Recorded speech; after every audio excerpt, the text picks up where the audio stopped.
मैं हूं आपके साथ रहीम अहमद खान और आप इस वक्त देख रहे हैं news room live. News room के इस प्रोग्राम में हम हमारे एक्सपर्ट से, हमारे विशेषज्ञों से जानते हैं कि देश और विदेश में आजकल वो कौन से मुद्दे ऐसे चल रहे हैं जो वाकई बहुत ज्यादा हाईलाइट हो रहे हैं, सुर्खियों में बने हुए हैं, लोग उन पर चर्चाएं कर रहे हैं और उन्हीं चर्चाओं पर हमारे एक्सपर्ट, हमारे विशेषज्ञ अपनी अपनी राय रखते हैं जो उनका खुद का नजरिया है। मोबाइल एप्लीकेशंस के अंदर आजकल तरह तरह की एप्लीकेशंस इजाद हो रही है, बन रही है। कुछ एप्लीकेशंस फायदेमंद होती है, कुछ नुकसानदेह होती है, लेकिन नुकसानदेह एप्लीकेशन से बचने के लिए कुछ ऐसी एप्लीकेशन बनी है जो सुरक्षा को मजबूत कर देती है, सुरक्षा कारणों में सहयोग देती है। इस मुद्दे पर जानकारी के लिए हमारे साथ एक्सपर्ट है सलमान से हम जानेंगे कि वो कौन सी मोबाइल एप्लीकेशन है। देखिए, स्मार्टफोन के दौर में आजकल साइबर क्रिमिनल भी ज़्यादा एक्टिव हो चुके हैं, क्राइम भी बढ़ चुका है। बहुत सी बार आप देखते हो कि किसी का मेल हैक हो गया, किसी का यूपीआई हैक हो गया। ऐसे में एक 3 एप्लीकेशन हमारे लिए बहुत ही ज़्यादा यूजफुल है जो अपने मोबाइल को प्रोटेक्ट करेगी, सिक्योर करेगी। पहली है डिफेंस, जैसे कि नाम से पता चलता है डिफेंस। ये एक सिक्योरिटी ऐप है जो प्ले स्टोर पर फ्री टू यूज मिल जाता है। ये बेसिकली करता है क्या है कि आपके मोबाइल के अंदर जितने भी एप्लीकेशन है सबकी परमिशंस के ऊपर नजर रखता है कि कौन सा ऐप कहाँ पर परमिटेबल है। तो वहाँ पर देखता है कि ये कोई नेगेटिव चीज़ तो एक्सेस नहीं कर रहा है, तो उन चीज़ों के ऊपर ध्यान रखता है। जैसे इसको दिखता है कि कुछ रॉन्ग है तो वो उस एप्लीकेशन को स्पेशल ब्लॉक कर देता है, उस कंटेंट को ब्लॉक कर देता है। अब ऐसे में बहुत सी बार हम फेसबुक चलाते हैं, जीमेल चलाते हैं, वो अपन नॉर्मल ब्राउजिंग कर लेते हैं, तो उसमें हमको बार बार पासवर्ड डालने की जरूरत नहीं पड़ती। तो ऐसे में यहाँ भी हमारा मोबाइल हैक होने का ज़्यादा खतरा है, साइबर अटैक का ज़्यादा खतरा है। तो उसमें फिर दूसरा ऐप वहाँ पर काम आता है, उसका नाम है ओथी। ओथी एक 2 फैक्टर ऑथेंटिकेशन ऐप है। जैसे कि हमने जीमेल ओपन किया तो रेगुलरली हम पासवर्ड डालते नहीं है, ऑटोमेटिक डिटेक्ट हो जाता है। लेकिन उस केस में ओथी अगर ऐप हमने इंस्टॉल कर रखा है, उस केस में होता ही है कि वो 2 फैक्टर ऑथेंटिकेशन वहाँ लागू हो जाता है। वो अपने 1 टाइम पासवर्ड भेजता है हर टाइम। जब भी हम उसको लॉगिन करेंगे तब हर बार दोबारा एक नया पासवर्ड आता है, वो डालने के बाद हमारा लॉगिन होता है। फिर हम बिल्कुल एक सिक्योर है, हमें कोई प्रॉब्लम नहीं होती। और तीसरा ऐप है अवस्थी, जिसको हर कोई जानता है, एंटीवायरस में कोई भी वायरस हमारे मोबाइल पर डायरेक्ट अटैक नहीं कर सकता। अगर कोई वायरस है, जैसे हम कोई डेटा ले रहे हैं या फिर किसी को कोई डेटा ले रहे हैं, तो वहाँ पर एक जैसे कोई गतिविधि दिखती है वायरस की, तो वो ऐप हमारे उसको कंट्रोल करता है और उसको लगता है कि हमारे मोबाइल के लिए गलत है, ये वायरस है, तो उसको मोबाइल से बात है। ये डिफेंस, ओथी और अवस्थी, ये तीनों एप्लीकेशन कहाँ से यूजर डाउनलोड? ये तीनों एप्लीकेशन प्ले स्टोर पर फ्री टू यूज मिल जाती है, बट अवस्थी जो है वो फ्री टू यूज है एक हद तक। अगर उसके और ज़्यादा आपको फीचर्स लेना है और ज़्यादा उसको अच्छे से इस्तेमाल करना है तो फिर आपको उसका सब्सक्रिप्शन लेना पड़ता है। ये पेड एप्लीकेशन। साइबर क्राइम लगातार बढ़ते जा रहे हैं। राजस्थान में भी कुछ टाइम से ऐसी वारदातें देखने को मिल रही है कि मोबाइल फोन के ऊपर एक मैसेज आता है एसबीआई बैंक की तरफ से, और जैसे ही आप वो लिंक क्लिक करते हैं कहा जाता है कि आपका अकाउंट ब्लॉक हो गया है या कोई भी अन्य कारण उसमें जोड़ दिया जाता है। जैसे आप लिंक को ओपन करते हैं आपका अकाउंट साफ हो जाता है। तो कृपया दर्शक इस चीज का भी ध्यान रखें कि किसी भी तरह से मोबाइल पर आने वाले जितने भी मैसेज है पहले उनके बारे में संपूर्ण जानकारी प्राप्त करें, उसके बाद कोई अगला कदम उठाए। आज शिवरात्रि का पर्व है, ज्यादा जानकारी के लिए हम जुड़ेंगे ऋतुश्री से। आज शिवरात्रि का पर्व है, जैसे कि शिवरात्रि अलग और महाशिवरात्रि अलग होती है, तो आज जो है महाशिवरात्रि है। तो इस दिन कहा जाता है कि जो पार्वती जी और शिव जी है उनका विवाह हुआ था, साथ ही जो 12 ज्योतिर्लिंग है वो प्रकट हुए थे। मतलब कि जो शिव जी है वो शिवलिंग के रूप में प्रकट हुए थे, और जो अलग अलग जगह, जैसे अलग अलग जगह जो 12 ज्योतिर्लिंग है उस जगह वो प्रकट हुए थे। तो इसलिए आज जो है महाशिवरात्रि मनाई जाती है। और साथ ही जो है अलग अलग जगह मंदिर है तो उसमें काफी भीड़ रहती है। वैसे आम दिन भी भीड़ रहती है, लेकिन आज के दिन जो है जो लोग मंदिर भी नहीं जाते हैं, देखो होता है कि कभी मंदिर नहीं जाते हैं, तो आज के दिन जल चढ़ाना जो है एक शुभ माना जाता है कि जल चढ़ाना चाहिए, और बेल पत्र और जो प्रसाद वगैरह होता है उनकी चढ़ाना चाहिए। तो ये है। और साथ ही जो होता है कि इसके अंदर ही कुछ मंदिर ऐसे भी है जो सिर्फ महाशिवरात्रि के दिन ही खुलते हैं, जैसे कि सोमेश्वर महादेव है जो कि साल में सिर्फ एक ही बार खोला जाता है, और वो सिर्फ 12 घंटे के लिए खोला जाता है। उसके अलावा वो साल में कभी भी नहीं खुलता। और ऐसे एक जयपुर में भी मंदिर है एक लिंगेश्वर महादेव, जो भी साल में सिर्फ एक ही बार खोला जाता है। लेकिन कोविड की वजह से वो इस साल अभी बंद है, तो कुछ मंदिर जो है कोविड की वजह से अभी बंद भी कर रखे हैं। यूक्रेन और रशिया के युद्ध के बीच अर्थव्यवस्था भारतीय हो चाहे पूरे विदेश की हो चरमरा जरूर रही है, क्योंकि यूक्रेन ही वो देश है जहां से वो पाइपलाइन निकलती है, जहां से तेल का मतलब आयात निर्यात पूरे विश्व में किया जाता है। ज्यादा जानकारी के लिए हम जुड़ेंगे हिमांशी से। हिमांशी में बताएंगे कि तेल की कीमतें क्यों बढ़ने वाली और क्यों बढ़ चुकी हैं। देखो, जैसा कि मैं आपको बता दूं, पहले कोविड फैला था, उससे लोगों की आर्थिक स्थिति वैसे ही खराब हो गई थी। उसके बाद अब एक नई चीज़ सामने आई है कि रूस और यूक्रेन में जो युद्ध हुआ उससे ना केवल भारत पे असर पड़ा बल्कि राजस्थान में भी असर पड़ने लग गया। जो राजस्थान में गैस सिलेंडर है, इनकी रेटें बढ़ने लगी। यहाँ तक ये भी बताया जा रहा है कि पेट्रोल की भी रेटें अभी बढ़ने लगी थी। उसमें जो कॉमर्शियल सिलेंडर है उनकी रेट बढ़ा दी गई, 105 रुपये कर दी गई है।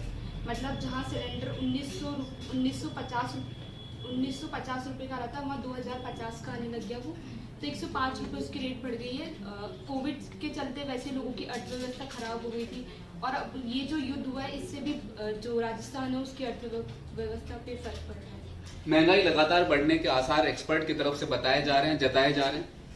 इम्तिहान की बात करते हैं, परीक्षा एक ऐसा दौर आता है एक छात्र के जीवन में जिसके लिए वो सालों से प्रयत्न करता है, लगातार महीनों घंटों जाग कर पढ़ता है, एग्जाम देने के लिए तैयारी पूरी करने के बाद एग्जाम हॉल में पहुंचता है, अपना पेपर लिखने के बाद घर भी लौट आता है। लेकिन जब उसे पता लगता है कि जिस परीक्षा का पेपर उसने दिया है उसका पेपर कहीं लीक हो चुका है या उसके पेपर में किसी तरह का घोटाला या धांधली देखने को मिली है, तो एक छात्र के दिल पर क्या गुजरती होगी। एक ऐसा ही मामला राजस्थान में हुआ। ज्यादा जानकारी के लिए हम जुड़ेंगे जावेद से। जी बिल्कुल, आपने एक बहुत अच्छी बात बोली कि एक छात्र के दिल पर क्या गुजरती है। जी मैं भी एक छात्र हूँ, मैं भी कंपटीशन एग्जाम की तैयारी कर रहा हूँ, और मैं जितनी मेहनत कर रहा हूँ वैसे और भी छात्र मेहनत करते हैं, अपने घर से दूसरे जगह अपनी कोचिंग करते हैं, तैयारियां करते हैं। इतना लंबा सफ़र तय करने के बाद ही एग्ज़ाम देते हैं। पैसा भी खर्च होता है, समय भी खर्च होता है, और आयु भी धीरे धीरे ख़त्म होती जाती है, क्योंकि कंपटीशन एग्ज़ाम की तैयारी के लिए एक लिमिटेड जो है एज होती है। अलग अलग जो है ग्रुप्स के लिए अलग अलग जो है सुविधाएं दी जाती है। जैसे ओबीसी के लिए आप जो है 5 साल एक्स्ट्रा दी जाती है, जैसे SC ST के लिए भी दी जाती है। कुल मिला के बात है कि इन एग्जाम को फाइट करने के लिए बच्चे का, विद्यार्थी का पैसा, टाइम, आयु सब खर्च होता है, और काफ़ी मेहनत और मशक्क़त करने के बाद वो एक एग्ज़ाम देने जाता है, और उस एग्ज़ाम में लगातार गड़बड़ियों की खबरें आती है, गड़बड़ी हो जाती है, चीटिंग हो जाती है। तो कहीं ना कहीं ये उन विद्यार्थियों के लिए है एक बहुत ही दुख भरी बात होती है। उनका तो जब मस्तिष्क हिल जाता है, जब वो दूसरे दिन एग्जाम दे के घर आते हैं और जब मालूम पड़ता है कि पेपर तो आउट हो गया, ऐसे में वो करे तो करेगा। उनके पास एक ही रास्ता निकलता है आंदोलन का, और ये आंदोलन भी कब तक सक्सेस होता है ये भी संख्या के ऊपर डिपेंड करता है। क्योंकि अगर किसी एग्जाम में अगर कुछ घोटाला हुआ है तो विद्यार्थी जब तक आंदोलन नहीं करेगा, सरकार तब तक नहीं जागेगी और उसकी निष्पक्ष जांच नहीं करवाएगी। 23% आंदोलन भी सफल नहीं हो पाते हैं। 100% अगर आंदोलन होते हैं तो उसमें से 23% आंदोलन भी सफलता प्राप्त नहीं कर पाते, अपनी मांगे और मुद्दे सरकार से मनवा नहीं पाते, और छात्रों के साथ भी ऐसा ही हो रहा है। जी बिल्कुल, और उसके अंदर जो है कि जो सरकार है, सरकार अगर मजबूत है और विपक्ष कमजोर है तो ऐसे में ये चीजें होती है कि जो मांगे हैं वो पूरी नहीं हो पाती है। अभी अगर राजस्थान की बात करें तो राजस्थान में जो विपक्ष है बहुत ही अच्छा काम कर रहा है। मैं तो तारीफ करूंगा विपक्ष की, क्योंकि विपक्ष का जो अहम रोल होता है वो बीजेपी बखूबी निभा रही है। बीजेपी ने गहलोत सरकार के नाक में दम किया हुआ है जी। रीट भर्ती परीक्षा का मामला ले लो, उसमें नकल हुई थी, बीजेपी ने साथ दिया विद्यार्थियों का, और आगे जाकर उसका सफलता भी मिली कि गहलोत सरकार ने जो रीट की जो भर्ती है उसमें एक्शन लिया, पेपर को रद्द कर दिया, और जो है दोबारा पेपर कराने की जुलाई में पेपर हो गए, और जो स्टूडेंट को गहलोत सरकार जो दोबारा फीस नहीं भरनी पड़ी, गहलोत सरकार का भी ये अच्छा कदम है। लेकिन ये कब सफल हुआ? जब आंदोलन हुआ।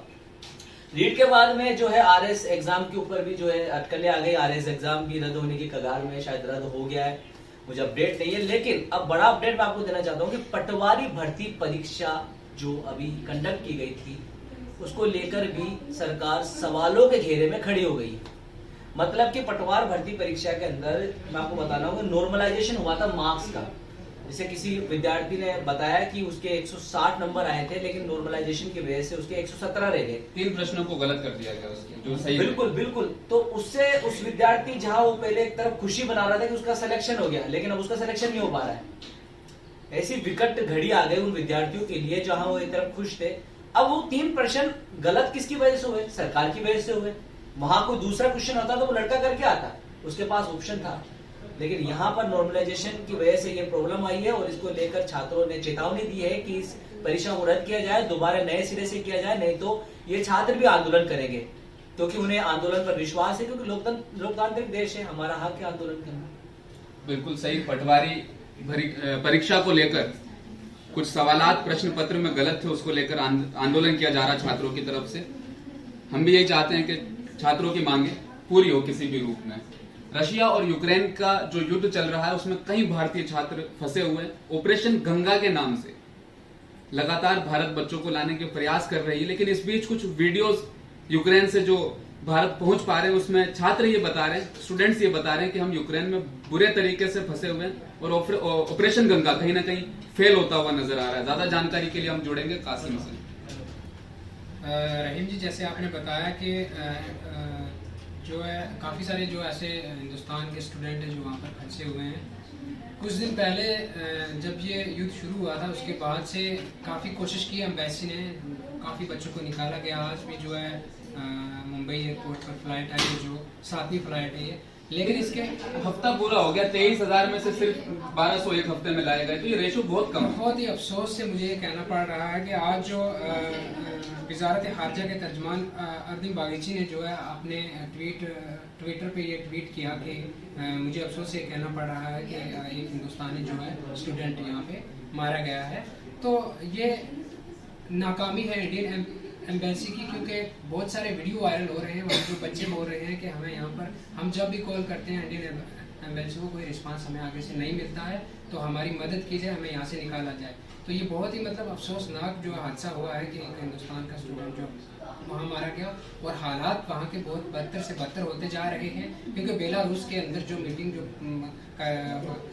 प्रेस कॉन्फ्रेंस हुआ था उसके अंदर वाज़ह तौर पर ये बात जो है पुतिन ने बोली कि इसका कोई हाल नहीं है, वो जंग के लिए बिल्कुल जो है पीछे हटने वाला नहीं है। और दूसरी बात ये कि यूक्रेन भी अपने घुटने नहीं टेक पाएगा उसके आगे, क्योंकि वो भी बिल्कुल अपना जो है जंग के लिए तैयार है, बिल्कुल मजबूत है। रूस को लगा था कि शायद बहुत जल्द ही घुटना टेक जाएगा और मैच पे काबिज हो जाएंगे, लेकिन वो बात हुई नहीं। दूसरी बात यह है कि जितने भी मगरबी कंट्रीज हैं उन्होंने जो है काफ़ी पाबंदियां आयद कर दी हैं रूस के ऊपर, जिस वजह से लाखों और हज़ारों की तादाद में लोग बैंकों में और ATM की कतारों में जो है लगे हुए हैं। लेकिन उसके बावजूद भी जो है फिर भी पुतिन बोल रहा है कि इससे मुझे कोई फ़र्क नहीं पड़ता है, क्योंकि मैं युद्ध लड़ूंगा। और इसमें सबसे बड़ी बात यह है कि इंडियन एम्बेसी तो फेल होती नज़र आई, दूसरी तरफ से UNO अक़वामी मुत्तहिदा जो जिसके ऊपर पूरी 193 कंट्री को 193 देश को भरोसा था कि कहीं ना कहीं अगर गलत होगा इंटरनेशनल लेवल पे, बैन अक़वामी सतह पे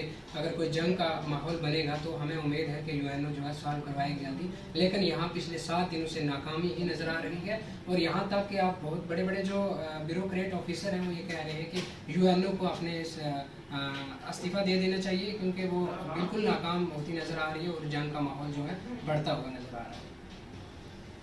यूक्रेन और रशिया के इस युद्ध में न जाने कितने ही भारतीय छात्र हैं जो बिल्कुल फंसे हुए हैं, परेशानी के आलम में हैं। जिन बंकरों में वो छुपे हुए हैं वहाँ खाना खत्म हो चुका है, कुछ बच्चे बीमार हैं, उनके पास दवाइयां तक नहीं पहुंच पा रही है।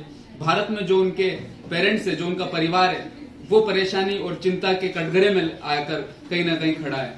भारतीय एम्बेसी को इस बारे में सोचना चाहिए और बहुत जल्दी सभी छात्रों को सुरक्षित भारत ले आना चाहिए। आज के न्यूज रूम में फिलहाल इतना ही, आप देखते रहिए।